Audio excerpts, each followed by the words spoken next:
think Richard Curtis has ever had sex with anybody. I don't know who can write women better, him or Christopher Nolan. That's Sweet Christmas. Shout out to my birds.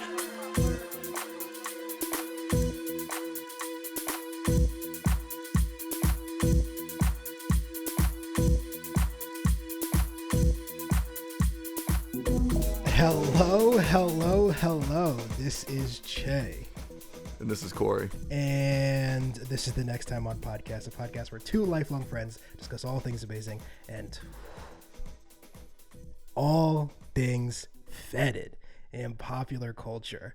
And today is a special Christmas episode, so I guess I should say Merry Christmas if you're listening to this on the day it got released, unless I fucked around and get this edit out. But I'm pretty confident in myself.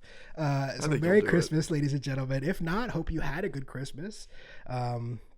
But today we will be talking about the most popular Christmas movie ever, it feels like.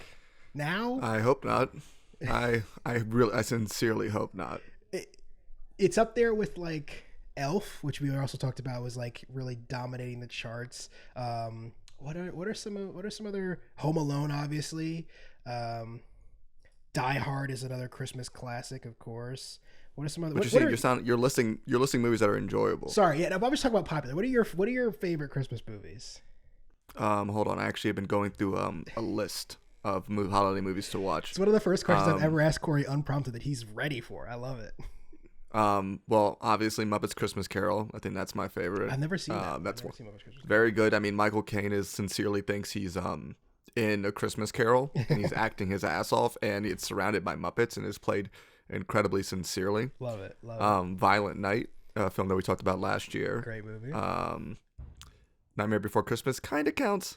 I got to throw a shout out to a newer film, Klaus, animated film starring J.K. Simmons and I'm forgetting the guy's name. He was just in Hunger Games. I'm sorry to that actor. Oh, Stanley Tucci. But Stanley Tucci, no, he plays actually Stanley Tucci's father in the prequels. I really went for it, having neither seen this movie or Hunger Games. I really went for it. I just listed but honestly though, incredibly similar because Jason Schwartzman plays his father in the prequel. So honestly, not a bad job. Yeah. But that's a really that's right. Really Stanley Tucci's good in the original. Yes, not he's in the original. Got that. But if we're going a little bit like off kilter too, you got Home Alone, obviously. Yeah. And I mean, I've like my irreverent besides Die Hard is Kiss Kiss Bang Bang. So, really good one. I do feel like this has tragically replaced It's a Wonderful Life, which I think was in a lot of ways like the Christmas staple, which is I love It's a Wonderful Life. I've never actually seen it. I think that might be on the list of what I'm watching this before the holiday comes out. It is, as many movies from before 1950, a little dated, quite dated. Black and white, but it's probably as white as this film is, though. I'm trying to think if there's even like one person of any kind of color in It's a Wonderful Life, and I don't think so. But yeah, but out of like, is that better than having just a bunch of niggas that don't do anything like there are in Love Actually? Why do you say a bunch? Like in the main. So there's like before we get into it, guy. Yeah. There's the guy who's getting cucked and the guy's friend who's also Chiwetel fucking Ejiofor, who's like one of the greatest actors living on earth, is like just playing a non-character who it's just getting unfortunately cucked by his best friend. But before let's not get too ahead of ourselves. So we are talking about Love Actually. That is our. Can you do the points of business first, my friend? Yeah, we'll do a couple points of business. Don't forget to follow us at Next Time On Pod if you haven't already. Go over there and check us out at nexttimeon.net. And depending on when you're listening to this, either our last episode was just the excellent Do a Powerbomb. The Corey I talked about the Daniel Warren Johnson book from this year. Or if you're a little bit down the line, we have just dropped our end of year lists, all the best stuff from 2023, and we are diving into 2024. So don't forget to follow on all your platforms at Next Time On Pod. If you're over there on the YouTube, like and subscribe, all that good stuff.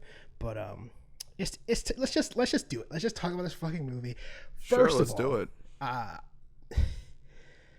tried to find a few. I said I tried. I did find a few people who like this movie. Did you find anybody in your life who enjoys Love Actually?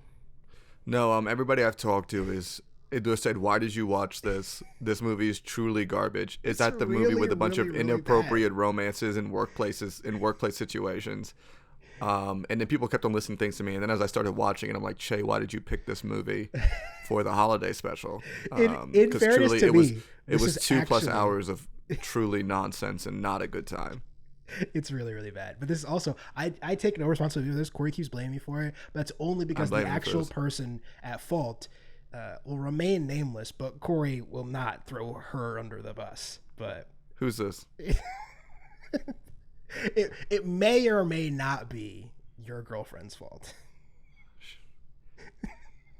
You know what sucks? Because she also asked me, why are you guys doing that movie when I No, was no, no. texting her We were about literally it? So, at dinner, the three of us. This is also so So- inside baseball. It doesn't even matter to our listeners. We were at dinner, the three of us, and I was like, a business we should do This Christmas, which is a truly horrendous but also great and funny Christmas movie, directed by, in this film, Emma Thompson. And your girlfriend, lovely lady, excellent hang, was like, actually, you guys should do Love Actually. And here we are. I'm currently at her parents' house, and I'm gonna curse her out in front of her parents once this is over. So, I did find a couple people in my life who liked Love Actually, and I tried. It's really hard. I don't like being this guy because I find those kind of people really irritating. To be like, oh, these things you like, they suck. Let me tell you why they suck. But the two people that tell me they love Actually, I asked them, like, what do you like about it? And they couldn't really tell me. Literally, they were just like, it's love. Like, love is good. And I would argue this movie is not about good love in any way. No, and I think I was looking up online too, and I was like, what's the response to this film? And a lot of people were saying, like, this is what, and I'm sure a lot of people are going to say this, like, the movie explores the different types of love. And what I have to push back about it is it tries to, and it doesn't do a good job whatsoever. No, I think some of it is like, for like friend love and like how do you like love your friends and like the innocence of like kids. It's a lot of bullshit. Is there one good friendship in this movie? I thought, is he supposed to be gay? I thought they were just friends at the end. Bill Nye and his manager. Oh, right. Yeah, of course. I forgot about that. Yeah. I think that was like... It just comes out of nowhere where, like, all he's been doing is calling this guy, like, a fat loser the whole movie. He doesn't even really have any lines. He just stands in the back of scenes. I really do. Sad. I do feel like they might have cut some scenes out of the two of them because I'm like, there must have been some kind of at least, like, showing a bond of some type. But I'm like, it is really funny this when kind of... he just goes, "You're the one I truly love," and I'm like, wait, what? Yeah, like why? Like I can understand like the weird way to say it too. It's just like okay. Yeah. Honestly, I did forget about them, but every other friendship is. But I think that's the idea behind it. Is like it's all bad. The relationships are all bad. I don't. If anything, it made me dislike romance more than anything. Because I mean, I think the majority of the plots in this film are bad, and like maybe the one or two that I actually did like kind of enjoy, they also are problematic in their own state. Oh yeah. So yeah. No, this movie. But, yeah. I mean, the one thing that I'd seen this movie years and years ago. I don't really remember when I saw it. When I was in my early teens, or maybe even before that. It's now 20 years old. We're in the 20th anniversary of this movie. Directed by Richard Curtis, starring a long list of people who I'm not going to go through their names. We're going to talk about most of them through this episode. It is basically a who's who of British actors from the early 21st century, and it is like a hodgepodge of like 14 different storylines. Corey's going to try to sum them up in a second. The quintessential... I'm not summing up these plots. This is the quintessential like I was calling it an ensemble movie. Feels like an insult to like Ocean's 11 and those kinds of movies of the ilk. But it is like, it started this weird thing where like a bunch of celebrities came in and did like 2 days of work to make these movies. There was one for Valentine's Day and like New Year's Eve. And I think so. I think it was a very similar like thing where it's just like the trailer is just like showing little clips of these actors in the film, and it's like, oh, okay, I guess this is what we're doing. Well, yeah. So like I said, directed by Richard Curtis, who honestly, I really like Richard Curtis's movies. Some of them, especially. I think for me, his by far best movie, Four Weddings and a Funeral, which I think is really how he convinced all these really great people to be in this movie, because I kept thinking like I'm seeing them reading lines and I'm like, how the fuck did he get Alan Rickman legendary There's- character actor Alan Rickard or Colin Firth or Emma Thompson to read these lines in this movie. But of course, he made Four Weddings and a Funeral. He also had made before this Notting Hill, Bridget Jones' Diary, the one Mr. Bean movie, and then another one later in 2007. That's also why we get our cameo from Mr. Bean himself, Rowan Atkinson. He's probably, aside from Love Actually and Four Weddings and a Funeral, at this point best known for the 10-year-old Rachel McAdams romantic movie About Time, which I'm going to ask you that question that I know the answer to, Corey. Have you seen About Time? No. No, of course not. It's terrible. No. I'm never gonna watch. I'm never gonna watch Four Weddings and a Funeral. No, Four Weddings and a Funeral fully slaps. That movie's actually really funny. No, it's okay. I'm just never gonna watch it though. No, this movie offended me, and I just don't give a shit. Honestly, I can't even fault you with how truly terrible this movie is. But This was an unpleasant experience. let's get down to business. Let's start with the category. So first Okay. up is the 50-word synopsis, which Corey is going to do. Yeah, sure, let's do this. During the Christmas season, post 9/11, a group of kind of interconnected idiots fail to find/understand love. As we're dragged along this 5-week ordeal of watching the mediocrity of this exclusively white group search for happiness, we find the audience want to gouge our eyes out. Bill Nighy's also here. I think that's the best you could do, really, with any amount of words. I don't know if There's like It's 10 not really interconnected a plot plot. lines. Yeah. There's 10 interconnected plot lines. And actually, I was reading a little bit earlier. Apparently, there was 2 movies he had in mind before this concept started. And it does make sense to me. Here's the 2 films. Yeah. The Hugh Grant storyline and the Colin Firth storyline Oh, wait, were no, 2 never things that mind. he was working on. Those The were Hugh the Gra- 2 that I was going to pick. Oh, what were you going to pick? Well, the one that feels like it's from a completely different movie is the Laura Linney plotline with the Yeah, that one. The one that's sad weirdly woman depressing in and the office who has a brother she has to take care of and can't really That we don't find really time know for about. love. Yeah, that entire plot line feels like it's sort of siloed out in a different movie entirely. So I thought you were gonna say the 2 movies he had in his mind were whatever this disaster was, and then also this Laura Linney movie, and he just combined them together. Well, that's the thing about it, is it's like most of them are trying to be rom-coms and other ones are trying to be sincere, Yeah. and none of it really works, I feel like. No, You know what? I would say not only does none of it really work, I think most of it's borderline offensive now, and some of it is truly offensive now. And the stuff that isn't offensive, isn't it all romantic? We are going to later in the podcast try to go through and find out what's the most romantic of these romantic storylines in hard air quotes. But before we get there, we have to ask the all-important question.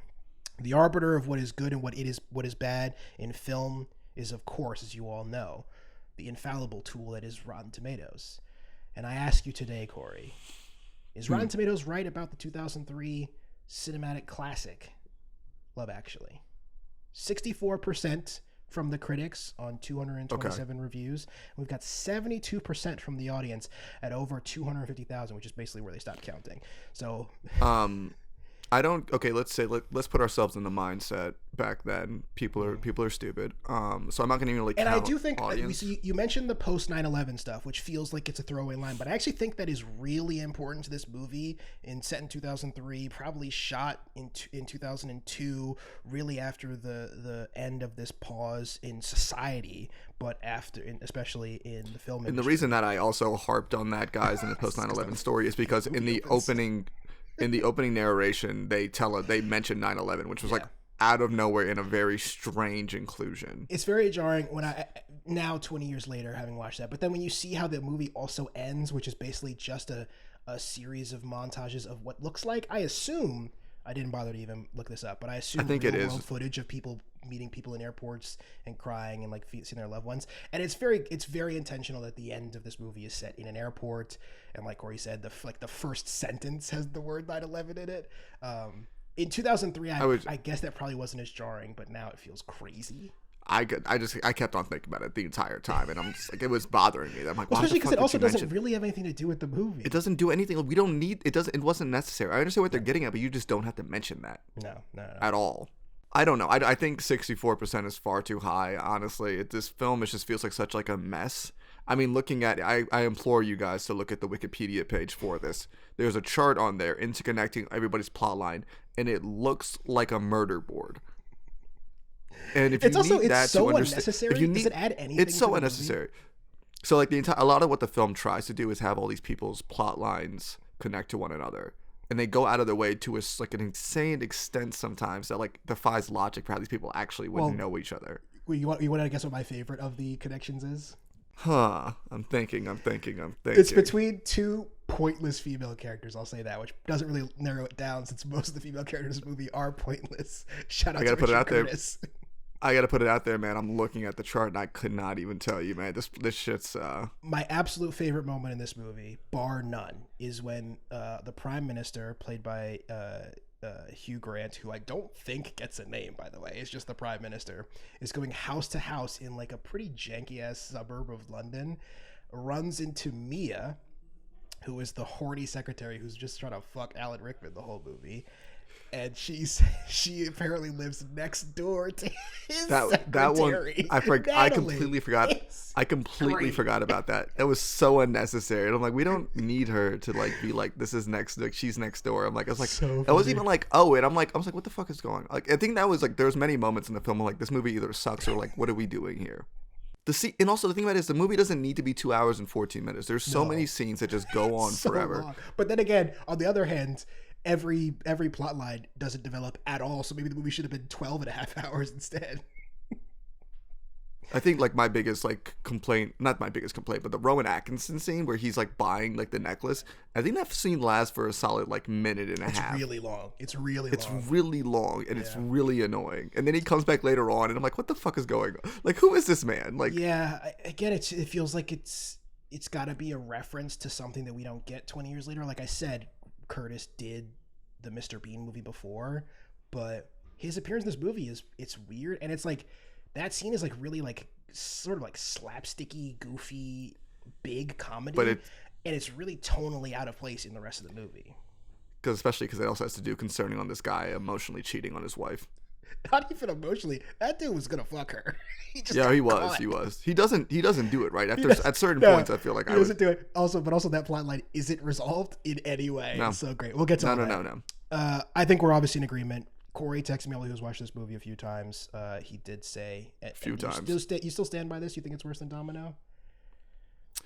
I think I was. I couldn't go that far with you. Yeah. I think Domino. Okay, yeah. I couldn't think of a better option in it, but I guess Domino was one of like the worst viewing experiences, and it wasn't as bad as that. But I think I felt the same amount of pain. This movie confounds me more than I think any other Curse the Rewatch we've ever done, because it's a movie that I know people watch every year and love, and I just don't know how you could watch this past the age of 4 and not be like, this is dog shit. It's crazy how bad a lot of this stuff is.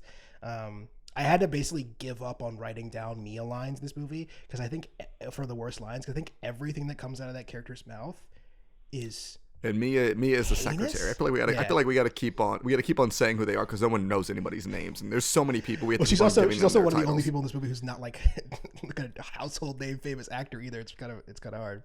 But yeah, I would love. I mean, I'm sure we're gonna get some pushback on this. We got a little bit of pushback on the Santa Claus, which we also did. I don't care. For our last Curse the Rewatch. But I'm genuinely curious if people who like this movie still today and have watched it.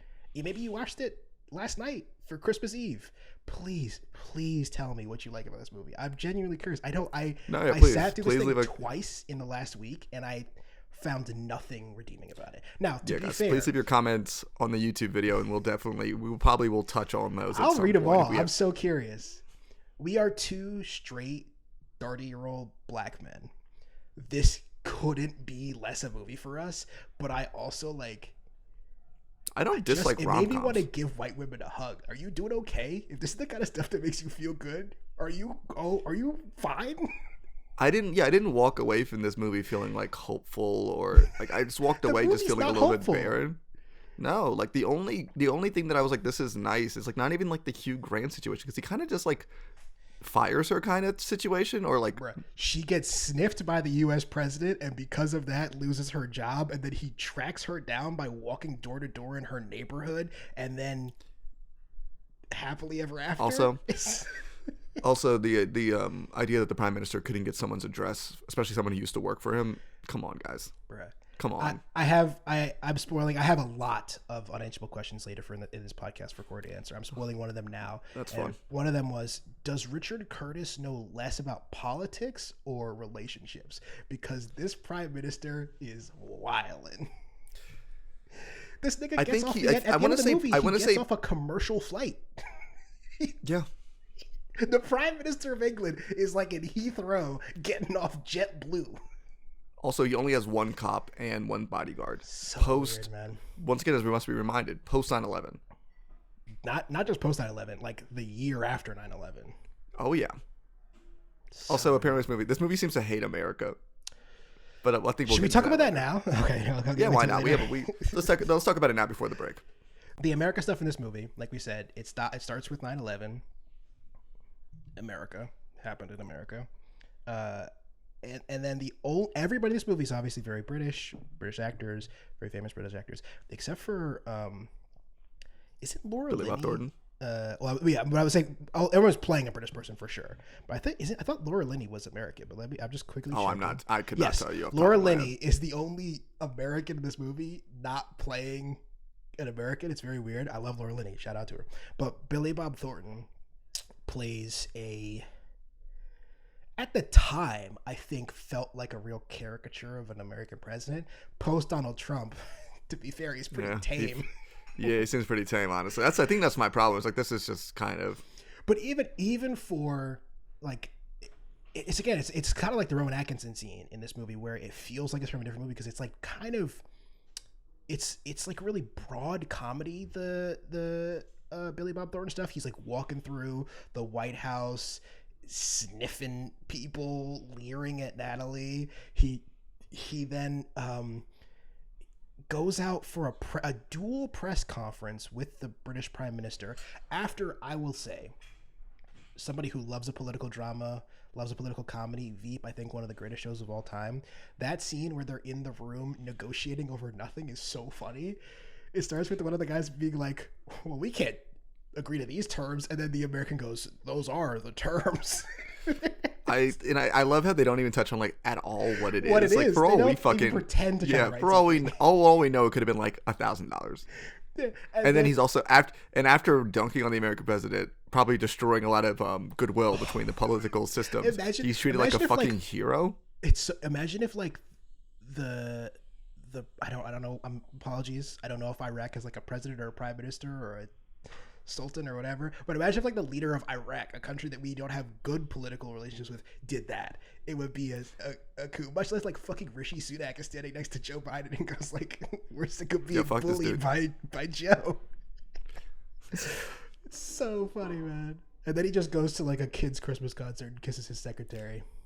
In front of everybody. I was thinking, like, imagine if that like actually happened. You were to go like see something and you saw like the screen ends and out of nowhere the president's making out with some random woman. Well, it's hard to imagine because like it's the other thing is this guy is single, but I don't think you could be an elected man, at least in the 21st century in America or the United Kingdom, if you weren't married. Like they just wouldn't let it fly.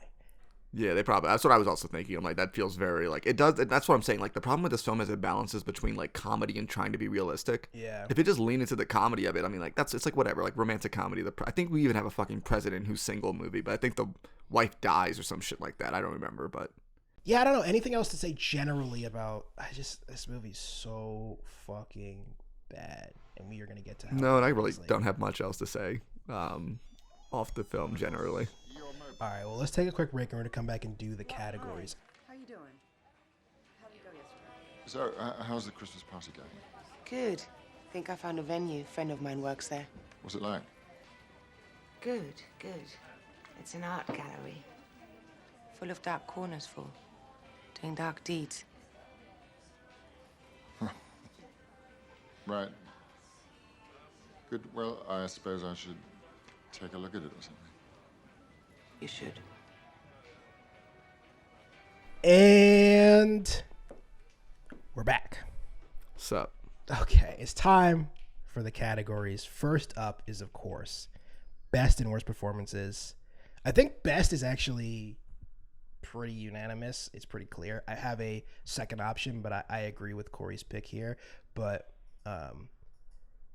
for a movie that we both think is truly horrendous, I think some people will be shocked to know that it won a fucking BAFTA. Corey, can you tell the people who won a BAFTA for this fucking movie? The guy who's in a very different film than everybody else, Bill Nye. Literally in a different movie than Your everybody else. cover of Love Is All Around. Except we've changed the word love to Christmas. Yes, is that an important message to you, Bill? Not really, Mike. Christmas is a time for people with someone they love in their lives. And that's not you? That's not me, Michael. When I was young and successful, I was greedy and foolish, and now I'm left with no one, wrinkled and alone. Wow. Bill Nye won best.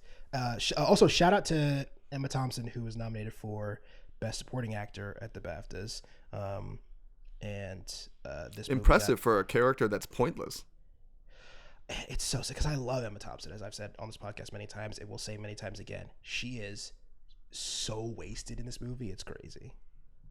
But yeah, Bill Nye, he basically pretends to be like over the hill rock star.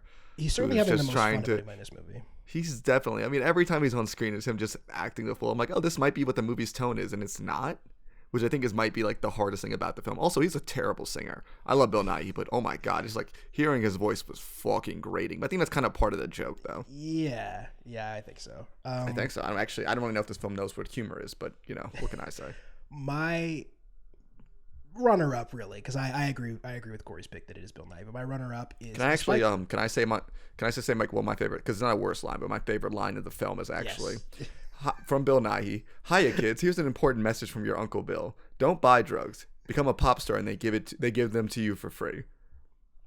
It's only that, time I think laughed. that scene where he's on. I think that's supposed to be Top of the Pops, is what it was called. I Sure, like whatever, apologize like for their TRL culture. Is probably the best scene of the movie, and again, it's literally just Bill Nighy, no other characters from this incredibly jam-packed stuffed cast, making fun of a boy band. Also, I love that the boy band is clearly like a bunch of dudes in their mid-30s. They just picked like like old models, just stock models. It's great. It's so great. But yeah, like my runner-up, despite the fact that her storyline I think is like I said before, literally from a different movie. We picked the two people who were from different movies. I think Laura Linney's really good in this movie, and the material she's working with is really hack, and like all the rest of the stuff in this movie is really hack and like pretty. Yeah, that's the problem. But she's doing a really good job with it. I mean, the thing about this movie is that you can just cut out plot lines and not lose the film at all. And I just kind of felt like her plot line was just so heavy, and like there was really no resolution to it at all. I kind of feel like it's just like done, and I'm like, oh, she doesn't really get a happy ending whatsoever, which was a very strange choice to me. She's one of the only people that's not at the airport at the end, right? Yeah, that's what I was saying. I was like kind of confused. Like I thought I might have missed her or something. I had to rewind that scene a couple times. I'm like, oh, where'd she go? Like, where's hers? Nope, nothing. We see her in the quick montage. I think right before that, we see her having a Christmas with her brother. Like they're both wearing Christmas hats and unwrapping presents, which is nice. Lovely. But I kind of wish she got piped down. Like, yeah, no, it seems like she's like in the weirdly hot like office worker. I'm like, why does he have a six pack? He's a fucking designer. Like what the fuck is? I know, that's why I was surprised. I was like, who the fuck? This guy looks so familiar. And I'm like, wow, man, you're like from this, and 10 years down the road, you're in a HBO show. I was giving Richard robot Crenna who shit gets for his like non-female characters that he writes. That guy's not a character either. That guy's not a character. It's real equal opportunity bullshit characters in this movie. But yeah, I think we're both in agreement. Bill Nighy's the best performance in this. The world was in agreement. Like I said, he won a BAFTA for it. But the worst performance, I think, is more in contention than the best performance. We both think Andrew Lincoln, shout out to Walking Dead, who plays Mark, the friend from the infamous cue card scene, is really bad. I mean, he's like doing stuff with his face when he's supposed to be pining over Keira Knightley that I don't. Which think that a plot human line being's is ever done with their ridiculous. face. Yeah, it's so fucking bizarre. He's like behind her, going like, "Oh no." He's like, you and it's good, like, man? You having a heart and I attack? think I just. the entirety of his entire plot line too is just like it's not good. He doesn't talk much, and for someone who doesn't talk much, as you said, like his physical body language just feels all weird, and then like he always has to act dramatic, and then like the one scene where he like walks out of his apartment is just like not believable whatsoever. Also, it's just like a dead fish. What are they going for with this character who's like, so he's this guy's best friend. He was his best man. Yes. And they have like a real rapport, which we see at the beginning of The Worst Wedding of All Time, which we will get to, where they apparently had a bachelor party where there was Brazilian prostitutes who turned out to be men, and like seemed to have like they're pretty close friends to the point where Chiwetel Ejiofor, whose character's name I'm forgetting, doesn't matter, is like pretty upset that Mark doesn't seem to like his wife, and is like, I wish she'd be nicer to her. Yeah. The whole so time that's Mark also fuck Keira Knightley. Yeah, and it's such a weird. What's going on, Richard Curtis? What are you doing here? I guess it's a good time to talk about this plot in general, because so the whole plot line is that like yes, they don't talk, they don't seem to get along at all. Which is a real So I theme think of this movie. A lot of people never talk about and falling in love as the movie exactly, is. and I think that's what bothers me so much about these movies, where like these people, it's not like these people are like friends and he's holding himself back. It's like this dude seems like he fucking hates this lady, and then he's like. And then she watches the video, which is all of her, which I'm like, dude, first off, he edited that video. Terrifying. He edited that video. And I'm like it's not just like random footage together. I'm like, dude, you put it together in the most insane way possible. And then she watched it, and even like as a normal person, I'd be like, oh man, it's a lot of shots of me. I wouldn't be like, you only shot me. Are you in love with me? And he's like, just walks out like a weirdo. I don't think he talks to her again. Shows up with cue cards, right? Do they even see each other again after that? I don't know if they do or not. I think. No. They do. Because isn't she at the airport with them at the end when they meet Colin Firth? No. Apparently they're friends? No. I'm talking about after the scene of like him showing the video, and he's like, "I don't talk to you." As self-presentation, he then shows up at her house, that she's currently watching television with her then husband. I think this is Christmas, right? Yeah. Christmas. So weeks have gone by. So I don't fucking know the timeline because they keep on fucking telling us and then dropping that. So he shows up at her house with the infamous cue card scene, telling him that he loves her, but that he won't be with her again. And then she runs out and kisses him and runs back inside. And then the next time we see them after that, a year later, they're at the airport. I guess they're all cool now. They're all cool. And I'm assuming has any idea that this happened. Well, don't forget, you skipped, I think, a very key moment after the kiss. He walks away and toward the camera says, "Enough." Which I guess is supposed to be like, that's enough for me forever. It's horrendous. What a shit film. It's really, really horrendous.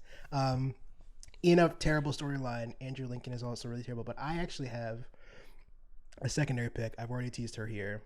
I'm going to fuck this name up. I apologize. Heike Maxtish. I did my best. German actress, plays Mia. I don't know if this is her fault or not. This is the thing. That's why I'm like sort of on the fence. The material she has is by far the worst in this movie, which is really saying something. Every line that's written for her is crazy. I'm supposed to believe that this like incredibly attractive 22-year-old is so obsessed to the point with Alan Rickman, who, amazing actor, rest in peace to the legend, is not like a beautiful man. No, he's like not. So obsessed with him that she's like calling him at home and it's like, I want to fuck you now. It's like, it's truly, it's like it doesn't, and they don't really even have like any kind of rapport either. It's her just kind of saying this wild shit to him. He's just like, what the fuck is happening? Which to me, I thought that was the whole point of like him just being like, this woman's insane. And then out of nowhere, he's like, I think she's hot. Also, all of her scenes in him are just ridiculous. Like her like grinding up on him, and at the company party and with his wife in front of his wife. I'm like, dude, you guys are. Yeah, so that's what I said. I'm not sure if I can blame her for how bad she is in this movie, or if it's the material, but I really think it's like a 60-40 situation. She's quite bad, and the material. She's pretty wooden. Honestly, I kind of forgot about her because like I remember more of the plot of that and not less about the character. 2 cheating storylines, 3 storylines where people literally don't speak to each other and then kiss at the end and fall in love. That's the count so far. Yeah, I think so. Richard Curtis loves love, I guess. Guess so. I'm not. I would never call myself like a romantic. I won't say that. But I do think the idea that like you can look at somebody and literally never speak to them and then fall in love with them is actually not romantic. No, it's not. No, it's like so. It's not romantic because there's no chemistry between the things. Yeah. So everybody that we're seeing doing this, it just leaves me with a pit of like, I feel so bad for all these people. Like I feel bad for Emma Thompson's character. I feel bad for Keira Knightley's husband's character. It's just like you just kind of feel like bad for these characters who have like this no idea. So it's like not a lot of romance there. It's just like, and it's like the whole thing's supposed to be a rom-com. There's just like several plot lines, and for example, like the Andrew Lincoln storyline, they seem all cool. So I'm assuming that guy has no fucking idea that his best friend's in love with his wife. In this ridiculous situation that we're allowing this movie to put us in, I think that is the best scenario. Is like if you have married, if your friend has married this girl you're in love with, I mean, you should never tell either of them. That should never leave your mouth to either of them. But if we've crossed the bridge, if we've gone to the dark side and we've already told her, we're the idiot friend in this scenario, and we've told her, you can never tell your friend that you are in love with. No, of course not. No, that ruins. No. Because what's he supposed to do? She shouldn't have kissed him. Was going to be like, well, I guess you and I could never see each other again, so thanks, buddy. Yeah. It just, or at least like, it's like why did Keira Knightley kiss him at the end? Like it could have been like fine, where she's Keira just Knightley like kissed him at the end because he's white, and all the white people in this movie must find love. They must, Corey. Are we giving it to Andrew Lincoln or? I think it's kind of both, because I think it's hard. I think we have to give it more to Andrew Lincoln, because I just think he's in much more. He's actually much more of a character than she is. She's a plot device. Yeah, it's true. I think you're right, because he's for sure a really bad actor in this. I won't pretend to remember how he is in The Walking Dead. Exactly. Same here. So best performance, Bill Nighy. Worst performance, Andrew Lincoln. And that leads us to the aptly named. You know what happens when a toe gets struck by lightning? Toad when it's struck by lightning.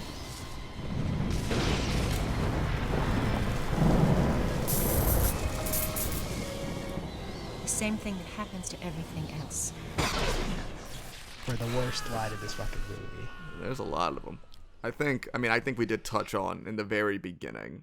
Yeah. There's the monologue. I don't want to repeat it out loud, but it's just kind of like, it just feels I'll very play much like, okay, some of these. You'll hear some of the shit. So this one is pretty ridiculous, and it's kind of like, I think it's like, okay, this is some bullshit romance shit, and then they just drop 9/11 out of nowhere, and it's like, I really do feel like someone should have been like, we don't need this line. Whenever I get gloomy with the state of the world, I think about the arrivals gate at Heathrow Airport. General opinion's starting to make out that we live in a world of hatred and greed. But I don't see that. Seems to me that love is everywhere. Often it's not particularly dignified or newsworthy, but it's always there. Fathers and sons, mothers and daughters, husbands and wives, boyfriends, girlfriends, old friends. When the planes hit the Twin Towers, as far as I know, none of the phone calls from the people on board were messages of hate or revenge. They were all messages of love. If you look for it, I've got a sneaky feeling you'll find that love actually is all around. I will, like I said, now 2023 going. But I don't want to be thinking. I don't want to be thinking about a fucking disaster like a year later. We're in agreement, but I think it at least makes sense in 2003. Whereas now, I heard the word 9/11 to start this movie, and like, it triggered my fight or flight response. I was like, okay, I had to punch something. I gotta be ready to cut somebody. What's going on? Why are we talking about 9/11 and Love Actually? But also, it's like that as well. But also, it's like you're thinking about people who were dying, and the things they sent to their family when they were dying. But also, this is a movie that's set in England. It is weird. It's really weird. It's just really weird. It's just fucking weird. That's why I included it. It's fucking strange. I don't like it. Next up, we have Harry talking to Mia. Harry goes, and like I said, I had to cut out some of the Mia lines. I just kept writing down Mia lines. We've only got a few in here, but Harry talking to me, Christ, you haven't got some horrible 6-foot tight shirt boyfriend you'll be bringing. Mia, no, I'll just be hanging around the mistletoe hoping to be kissed. You're fired. Huh? There's so many things, and there's like this is an HR. See, I would like to. what? We should have found somebody in HR to watch this movie with us to see like at many points like these people should have been fired. I mean, even Alan Rickman's character is way too involved in his coworkers. The first thing we see lives. from Alan Rickman is he calls Laura Linney in, who again, I've said this before many times in the past. I'll say it again now. My favorite plot in any movie is when a conventionally attractive white lady can't find any romantic partners. It's always the best. Same for the secretary in Hugh Grant's situation. Apparently, she's too fat. Oh, we're gonna get to that. We're gonna get to that for sure. But listen, Laura Linney being pulled into her boss's office, and then her boss sitting her down, being like, "When are you gonna fuck that Spanish guy?" is crazy, and it's not even the craziest thing in that storyline. That entire office is problematic. Oh, okay. Question for you. What is the office? What do they do? Design what? What is Andrew Lincoln's art about? Well, he's a photographer of butts. That Yeah. I understood. I love that scene where there's like a bunch of teen girls who have come into an art gallery. Like they've come off the street of London, step into an art gallery to just point and laugh at photographs of naked people. And then he yells at them, "That's not funny. It's art." And I'm like, dude, shut the fuck up. Such a lame guy. Corey, you want to read the next one? Sure. Next up we have from Natalie. I just split up with my boyfriend actually. My boyfriend actually, so I'm back with my mum and dad for a while. Oh, sorry. No, it's fine. I'm well shut of him. He said I was getting fat. I beg your pardon? He said no one's going to fancy a girl with thighs the size of big tree trunks. Now the line itself, the writing, is not really crazy until you open your eyes and you look at the person on screen. Who is not overweight. Martine whatsoever. McCutcheon, who plays Natalie, is, I mean, Keira Knightley is skinny. I would not call McCutcheon skinny, but she's, if we're like on the skinny fat continuum, she's definitely like thin. She's a thin woman. Yes. Yes, she is. It's so weird. It's a very weird, and they like, it seems like some people harp on it and like that she's like kind of like not attractive. I'm like, no, you can't do this with like a conventionally attractive person. It doesn't work that way. But like, yeah, why didn't they just cast like, even if they had cast somebody who was like a plus size model, which in 2003 usually just meant you like Mia. I mean, wore a to size the actress they 6. picked. Like, yeah, but like, why did they cast this woman who isn't fat and then make a bunch of fat jokes? I don't know. They don't understand humor, I think. Yeah. All right, next up, we have another Mia line. This is I believe this is at the art gallery. This is at the party, it's before right? the art gallery. She Okay. Alan Rickman comes to her desk and is like, "Did you pick out a venue for the Christmas party?" And then she says this wild shit to her boss. It's an art gallery full of dark corners for doing dark deeds. Sorry, she said a lot more seductively, which I refuse to do. But the delivery is about the same. Did you find Mia sexy at all? No. I would be like straight. I think she would be trying to kill me, honestly, if I was him. We haven't really touched on the fact this movie. Again, I would love to talk to anybody who finds this movie really enjoyable. I would especially love to talk to somebody who finds this movie really sexual and like. But see, here's the thing though.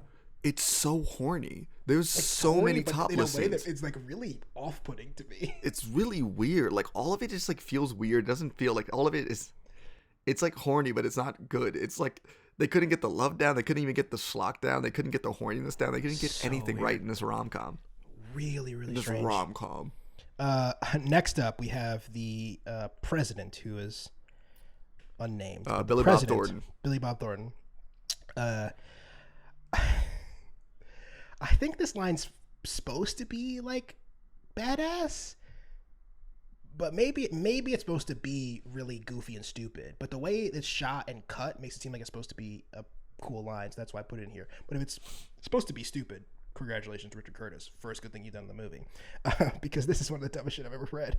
The president, as the prime minister is leaving the room after saying he's going to like ask him for some stuff, he says, I'll give you anything you ask for, as long as it's not something I don't want to give. Cool. Thanks, Billy. Cool. Really Thanks, glad- Mr. President. really- That's really glad you real should've. good. Yeah, thanks for coming to In fucking your England. Yellow tie, by the way. The president of the United States has never worn a yellow tie anywhere. Blue and red, pretty like famously, but whatever. Another sin against this movie this is how you know a film. This is when I knew this film was bad. And you know it's bad with Corey and I, who are not. Listen, we are not patriotic. No, we're no. like, are you guys sure you've ever heard of America before? We're borderline socialists. We're gonna get to one of the biggest insults to America, which we haven't actually talked about yet, but I think is probably the low key worst part of this movie. But we will get there. I'll run down the next slide just so you don't have to read this, Corey.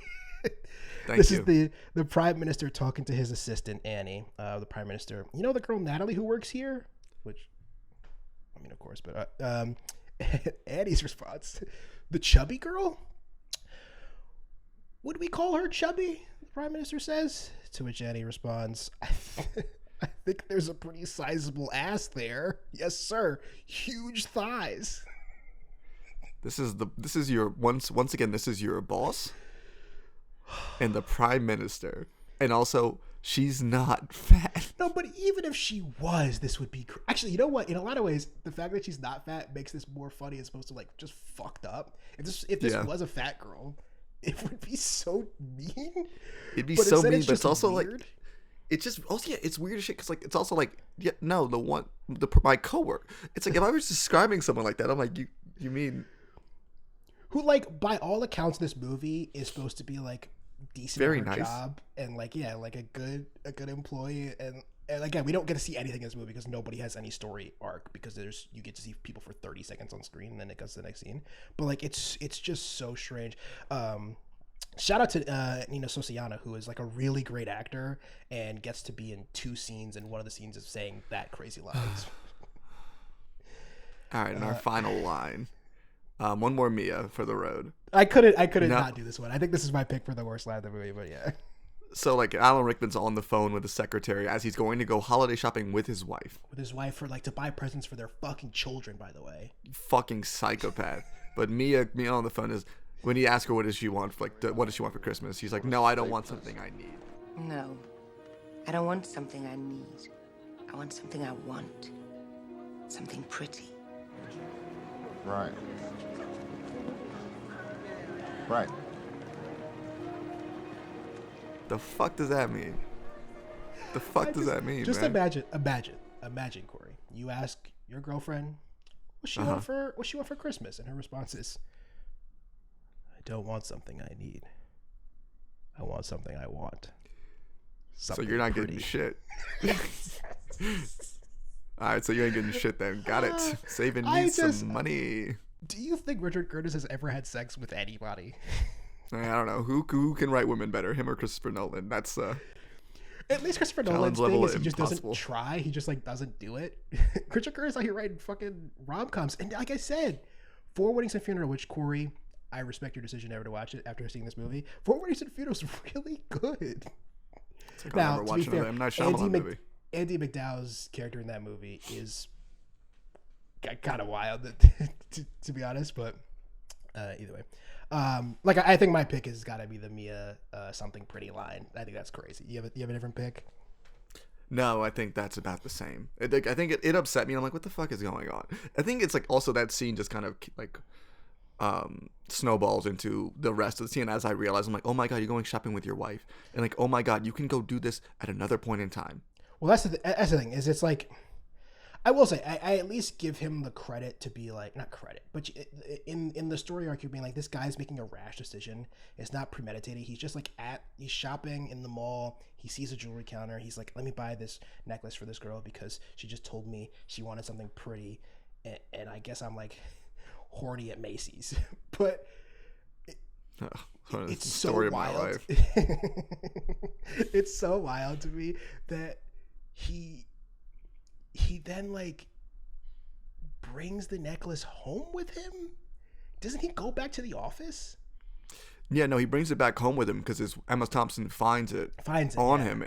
Yeah, and then she thinks he's gonna give it to her, and then he doesn't. And I'm like, oh. Is that the ugliest necklace ever to ruin? Oh, it's horrible. Marriage? It's some costume prop thing. It's so shit looking. Yeah, it's truly shit looking. I mean, it was truly shit looking. So weird. Yeah, we're in agreement. I think you could pick kind of any Mia line. My personal pick is the Something Pretty line. Although I think a close second for me is it's an art gallery with plenty of corners to fuck in, which is pretty just insane to do. Also, art galleries famously not lots of dark corners, really well lit rooms full of art on the wall. Fucking weird. Well, she decided to pick them. Also, imagine going to that art gallery as like a holiday party. I'm like, yo, you picked the one with all of like the naked people on the walls. What the fuck? What do we do again? Well, it depends. What's the company do?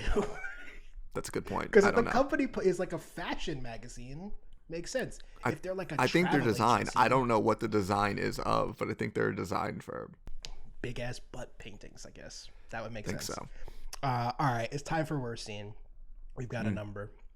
Corey, you want to run down for us? Sure. The first one is the wedding that we start the film off of, which Corey, it's a bad wedding scene. Real quick. I just want to get this on the record. I love you dearly. One of my closest friends. One of my oldest friends.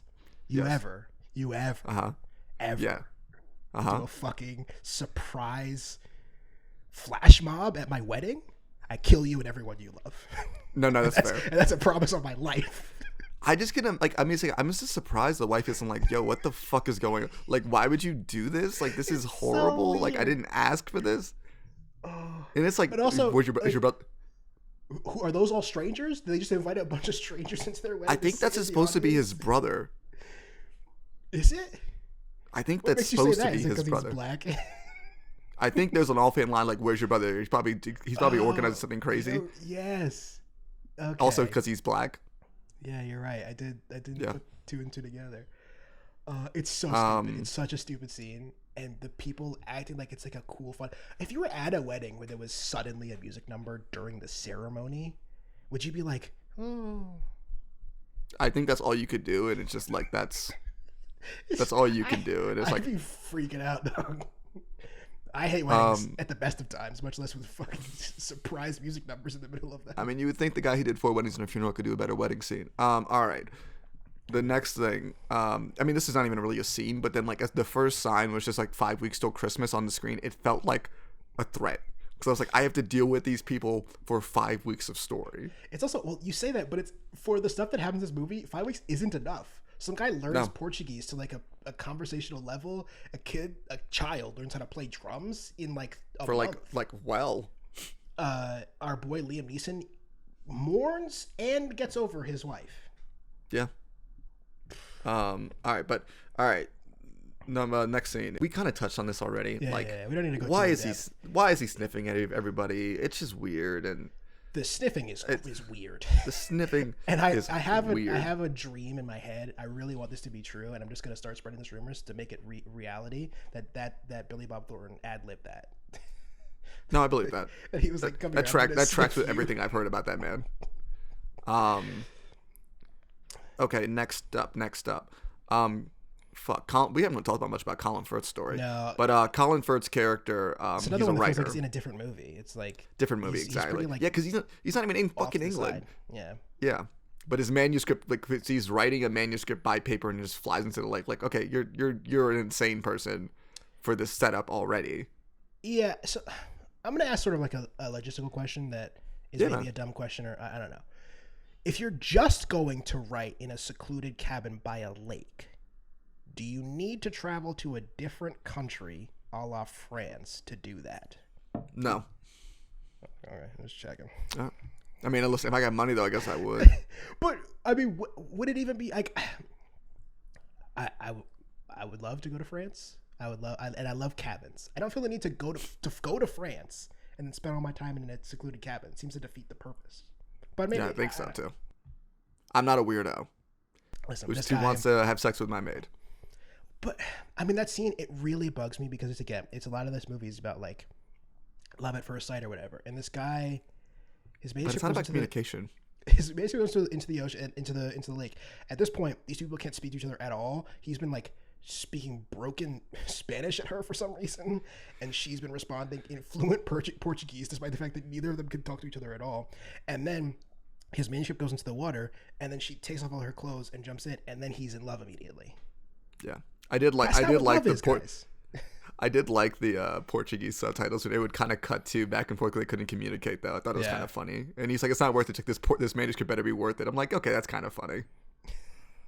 Some of it was funny, not all of it. The Portuguese stuff, like actually the scene where he goes to her house and like tracks her, that stuff is like kind of funny. It's got some, again, dated humor about how ugly her sister is, but it's okay though. Some of the best stuff is just in a different language of this movie. It's like this is actually funny. This like in a little town is funny. I'm like, that's what I'm saying. That feels like it's in a different fucking movie. Yeah, weird. Next scene. Yeah, we get back into Keira Knightley and Andrew Lincoln's storyline where this is the first time Juliet like goes to his house and makes him show her the wedding video. And it's kind of her realization that he likes her, but the scene's just so fucking stupid. And it's just like this guy that she thinks hates her took this, as Shay put in the script, a hostage video of her, and then she finds that romantic. Do you mind if I just... No, I've probably taped over it. Almost everything's episodes of West Wing on it now. Oh. Oh, bingo. That's lovely. Well done, you. Oh, that's gorgeous. Thank you so much, Mark. This is exactly what I was hoping for.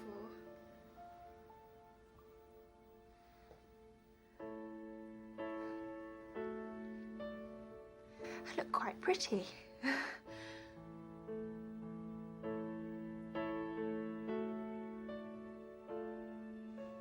You've stayed rather close, haven't you? It's the kind of video you would see in the news if like a girl had died in like a drunk driving accident, and it'd be like the clips that her parents sent in of her at prom. It's so fucking creepy. And Corey, you made an excellent point about this. Do you want to make it, or do you remember what you texted me when you were watching this? No, you got it. Corey texted me, right? I'm sure the first time you'd ever seen the scene, and he's like, so one.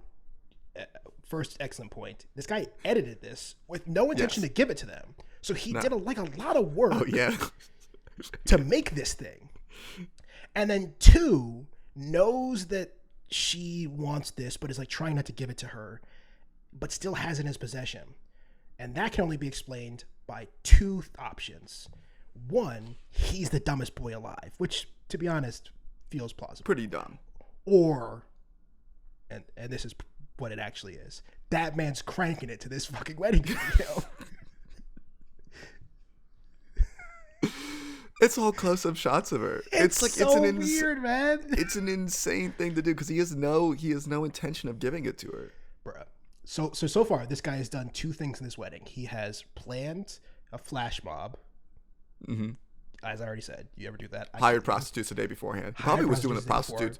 Okay, also another nefarious thing. He probably hired prostitutes to make him cheat on her so he can get with the wife. That's another insidious level this motherfucker's about.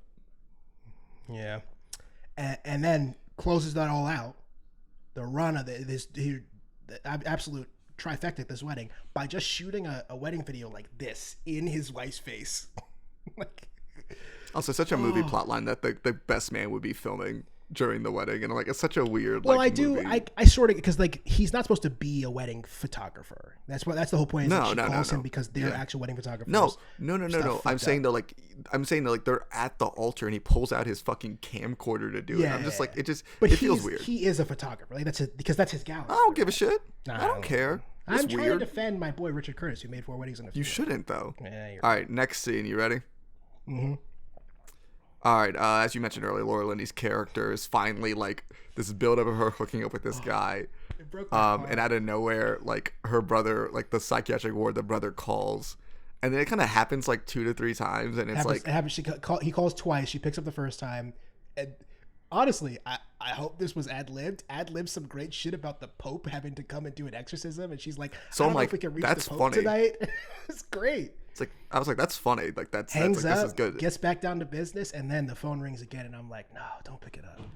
Yeah, no, and obviously, like she didn't have to pick it up. Like that's the crazy thing to me. Like, so it's like this woman has like clearly this plot line of her needing to understand the balance between like her brother and like her own Who person. is clearly like, very sick. Like we see them interact. Very, like, but I'm saying very sick. well. But I think I assumed the whole plot of it was going to be like her learning boundaries and like how to deal with that, but they just don't touch on that. Or at least like getting to have a relationship outside of her brother. But we only close with her having Christmas with her brother, which is a beautiful.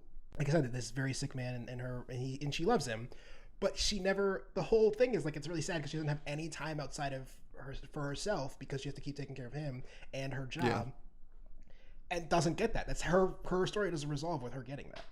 Yeah, that's genuinely it's genuinely sad. Like the problem is like Andrew Lincoln's character gets everything he wants by being a bad person, and she gets punished for being a good person. It's the movie. What is the message the morality of this movie is very weird. I'm gonna say something that's maybe telling on myself a little bit.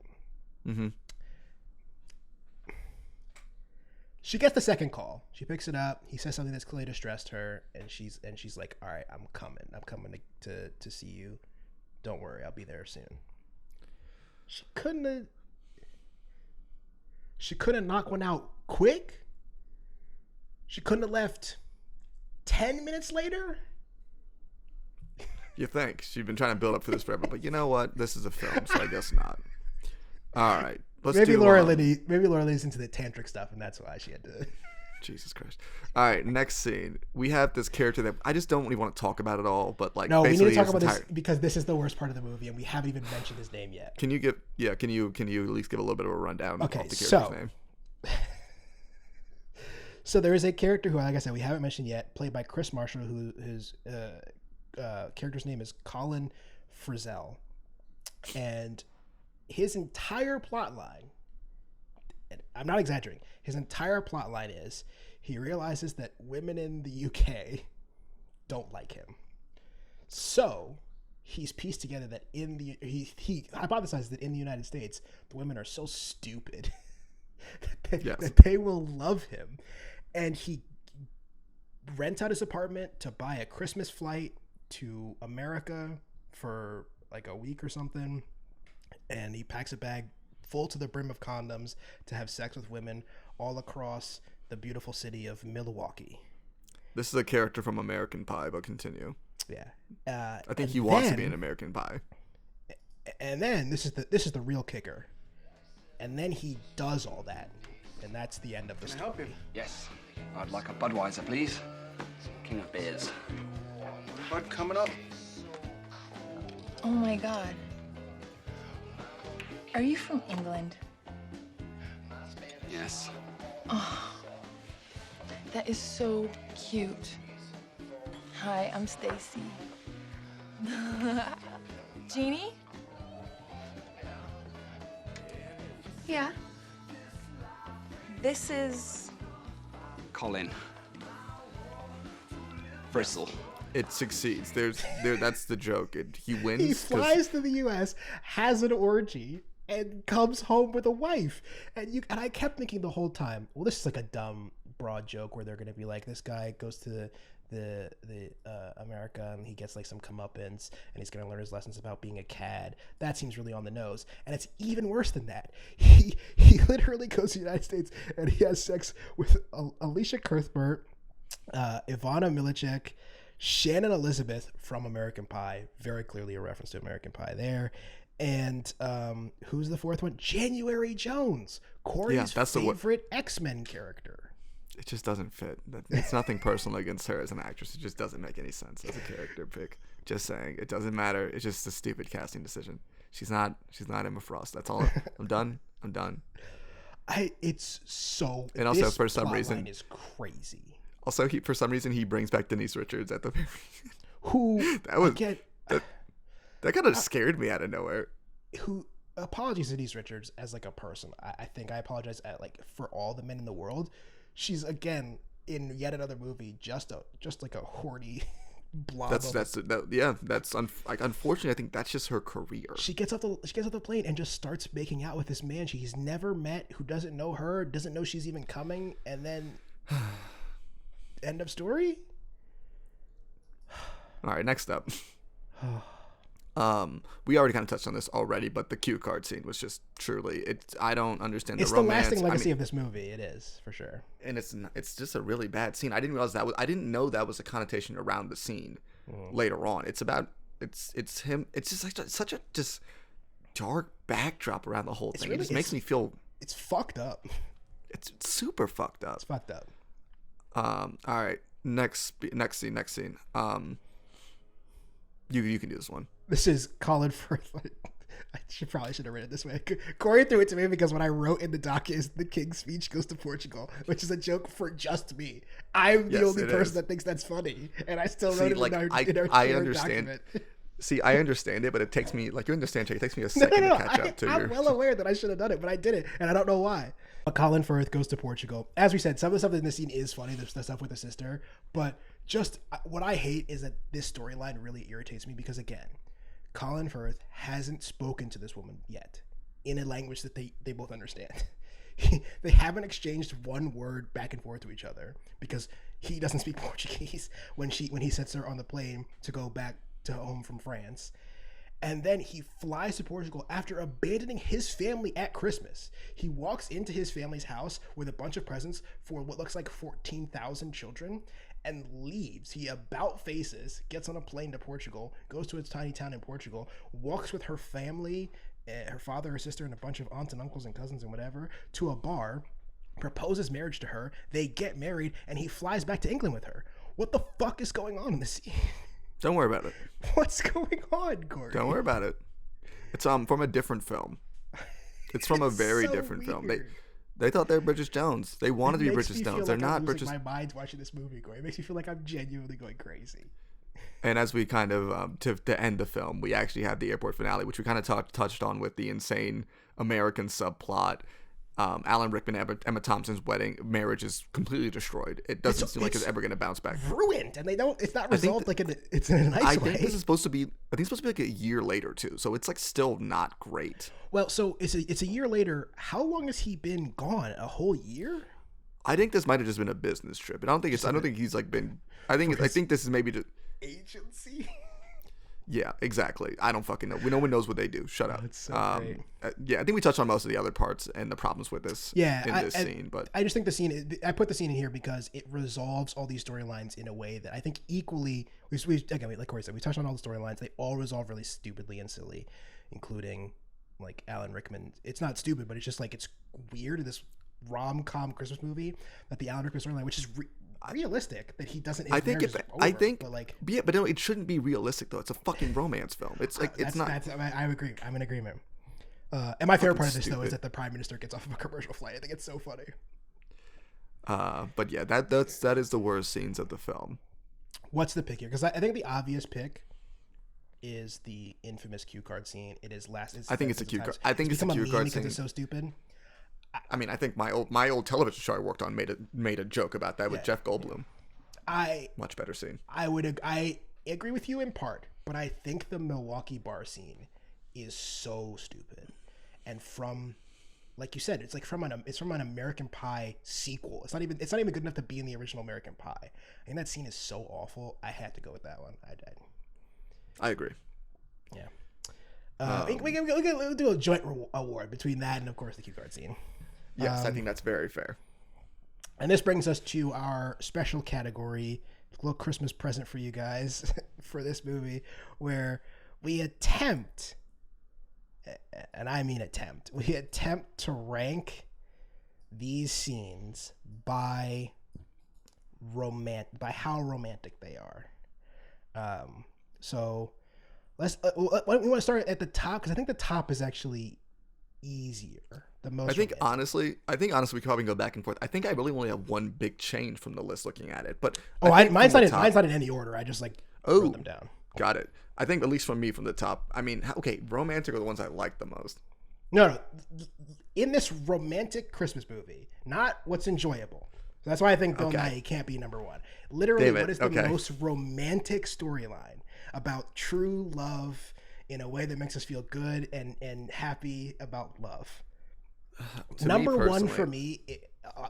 What's your pitch for number one? Go for it. I think, unfortunately, the problematic workplace relationship that is Hugh Grant and his former coworker. I feel like it's from I feel like it's its own rom-com. I did kind of like, I enjoyed their getting together.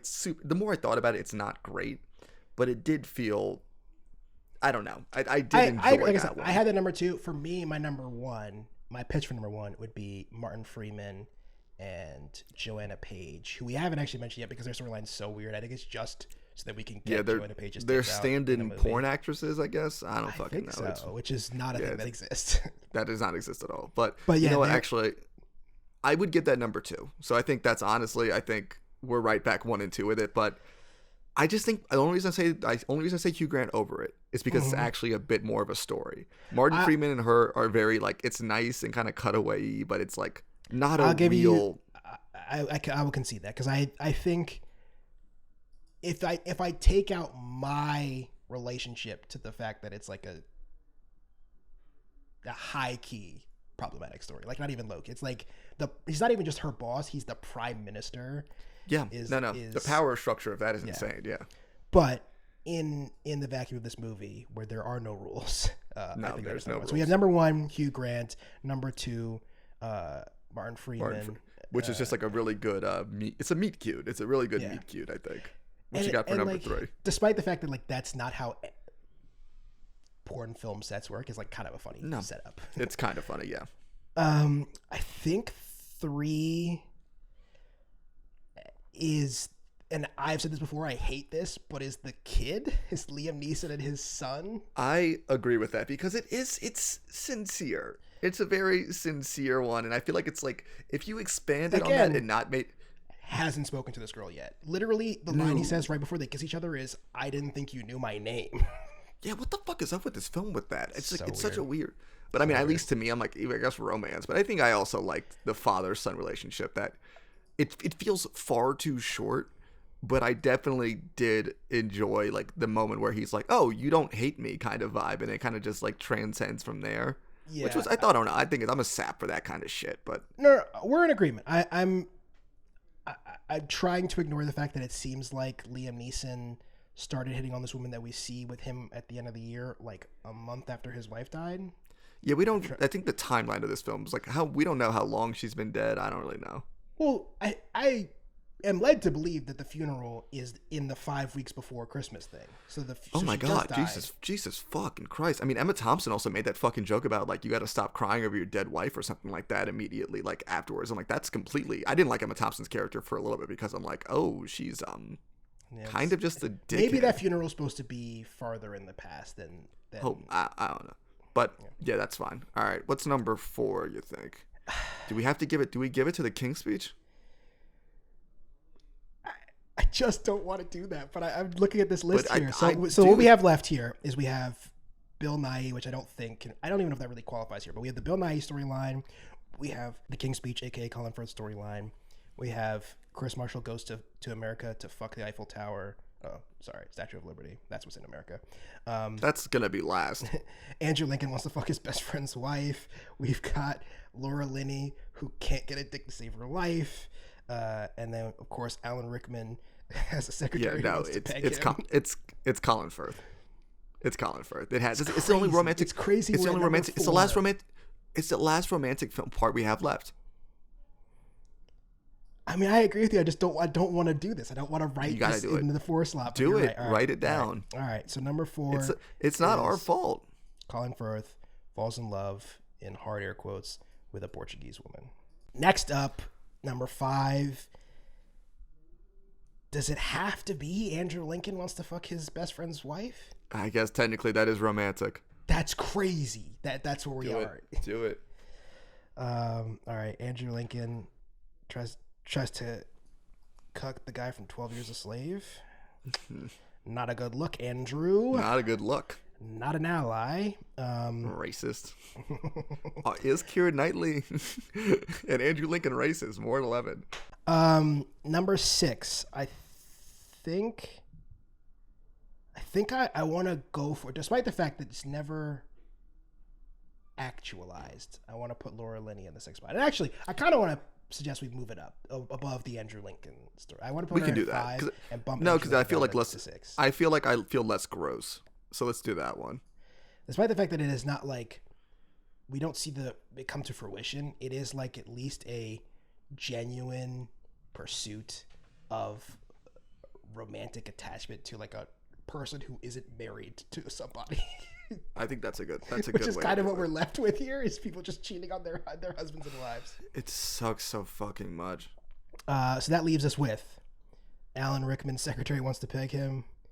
Chris Marshall flies to America to fuck bimbos at a Milwaukee sports bar.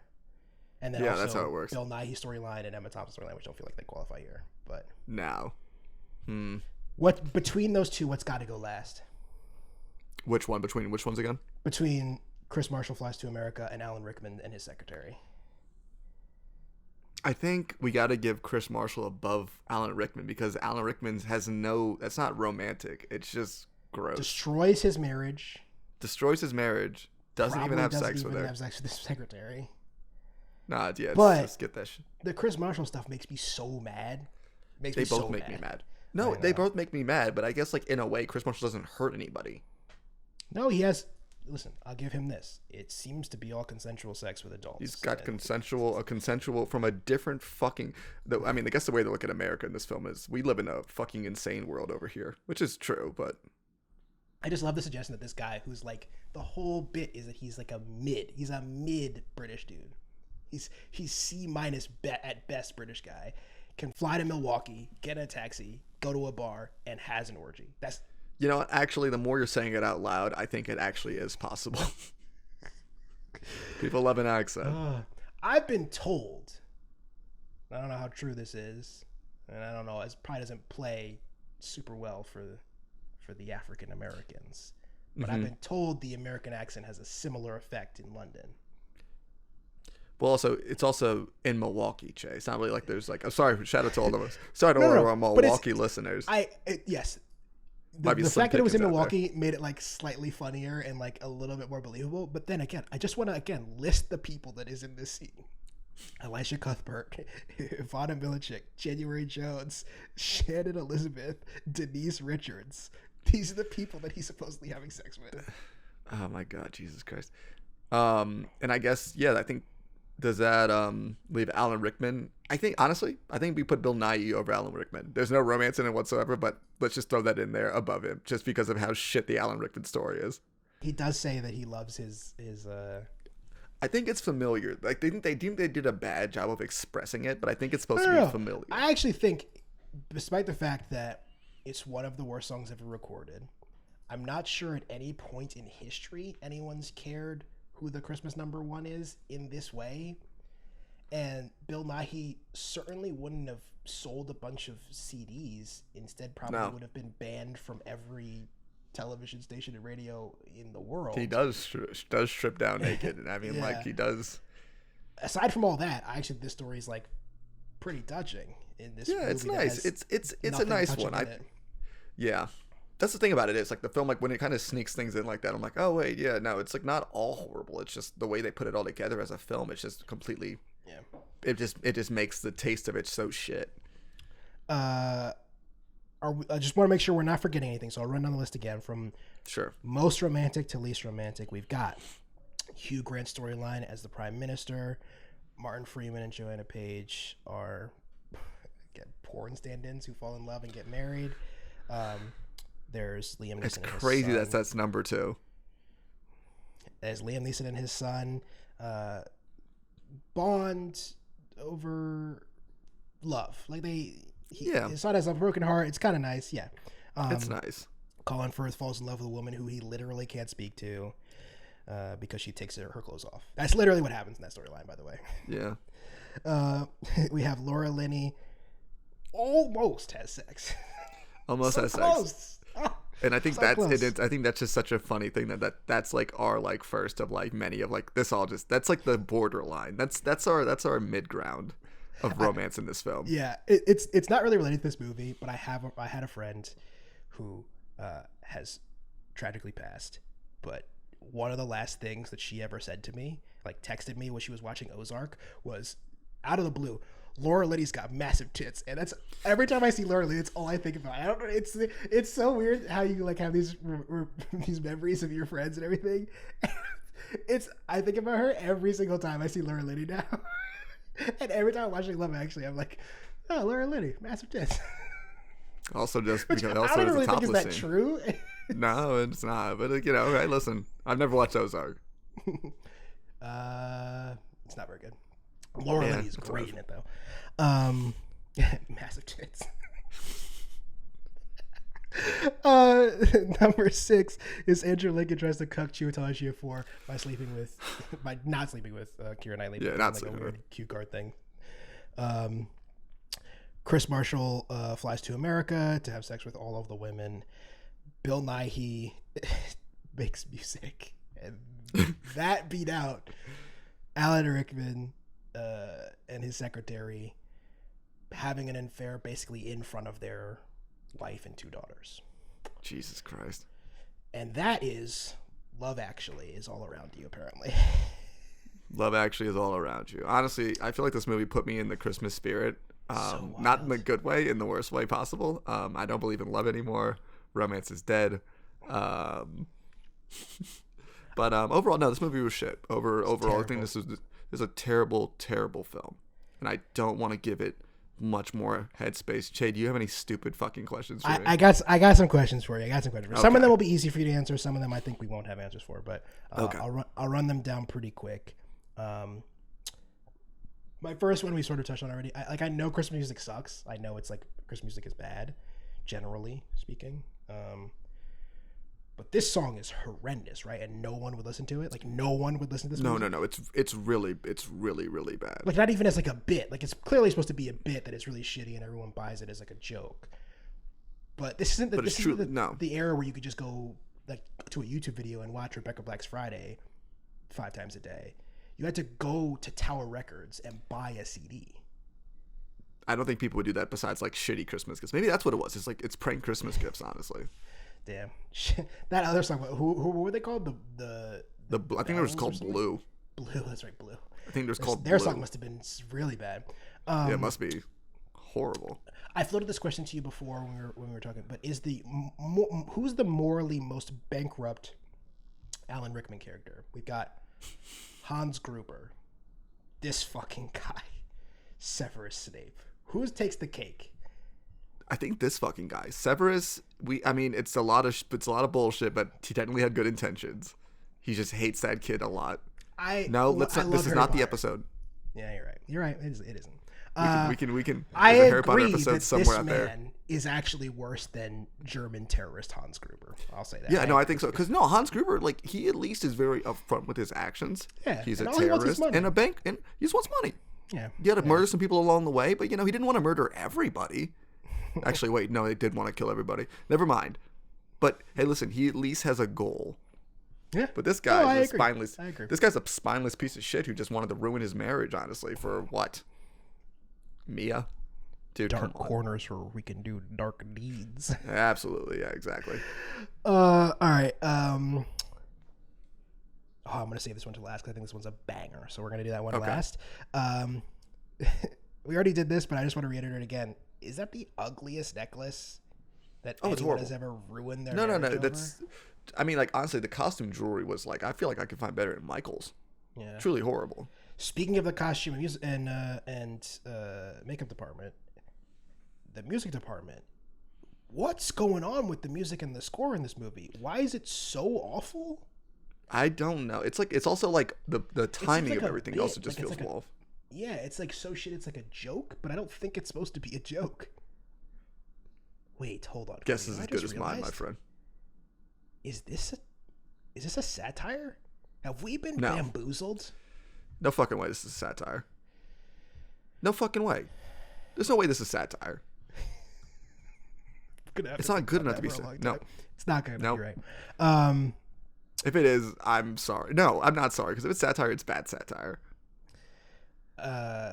This one's less a joke and less a question and more a joke. But maybe I missed something. How the fuck does Liam Neeson know that this black family is going to the airport, and is he chasing them down to beat them with a pipe? I thought we forgave Liam Neeson for this. We did. I actually at the time wasn't even upset. I was like, why did he say any of that? So weird. It was a weird thing to say out loud. He's Qui-Gon Jinn. Let's leave him alone. Final question, Corey, and I expect Okay. an answer for this one. No dodging or any of that. Okay. So which is more awkward?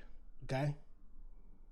We only have 2 scenarios here. We've already covered Martin Freeman, Joanna Page. Nice little meet cute. Yeah. They standing on porn sets, basically dry humping each other. There's one pretty ridiculous scene where like they make Joanna Page fake a blowjob in front of naked Martin Freeman. Which is more awkward in this scenario? Okay. Martin Freeman remains completely flaccid. Or it gets hard on that he can't get rid of.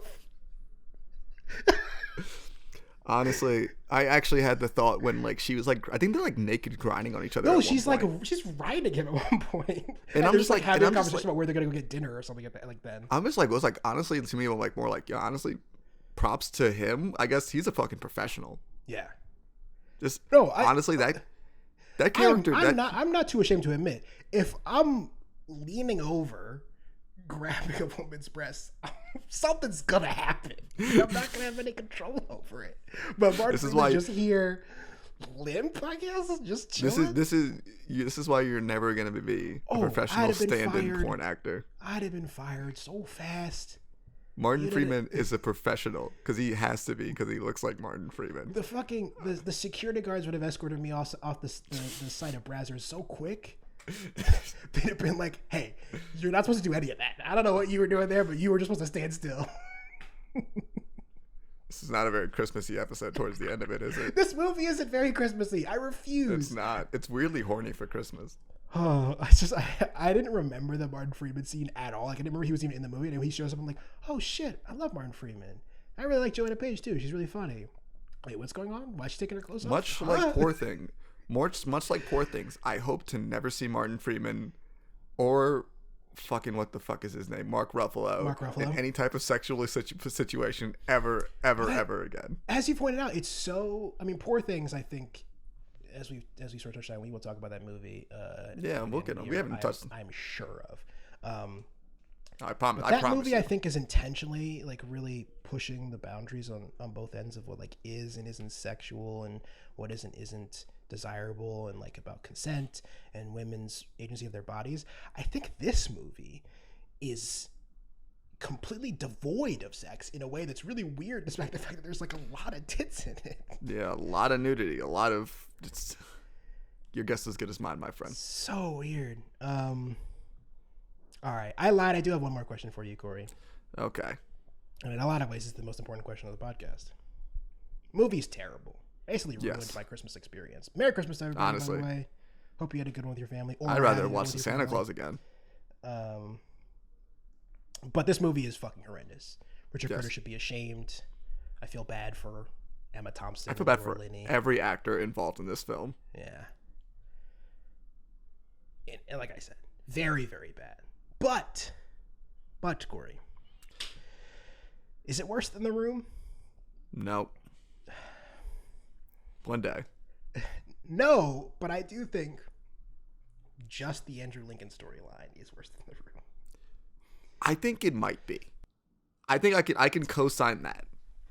Anything else for the people about Love Actually, the 2003 Richard Curtis film? Don't. If someone and kind of about if someone suggests putting this on or watching it or talking about it with you, run away. Just run away. Please, just run. Trust us. Trust me. You do not want to spend the 2+ hours with this film. And I meant this genuinely. If you know me or if you don't know me and you can find me somehow and you like this movie, I would love to speak to you. I just want to know what you see. Just want to know. That I don't see. Yeah, but no, I got nothing else. Yeah. I'm going to go yell at my girlfriend after this. So that's I didn't want to throw her under the bus because I really liked her. No. Yeah, no. She's. But I will not be taking any more heat for something I didn't do. I thought it was you. Don't forget though, follow us at Next Time on Pod on all your social media platforms, including, most importantly, and for this episode in particular, Real Visual Experience for the movie episodes, Real Visual Experience for the comic book episode, which we just did that Do a Powerbomb. Go check out the YouTube channel for all that stuff. YouTube.com/@NextTimeOnPod. Next time you'll see us, is for the end of the year, the 2023 best of episode or episodes. We haven't really figured out what we're doing yet, but that will be in your feeds soon. If it isn't already, go check over there.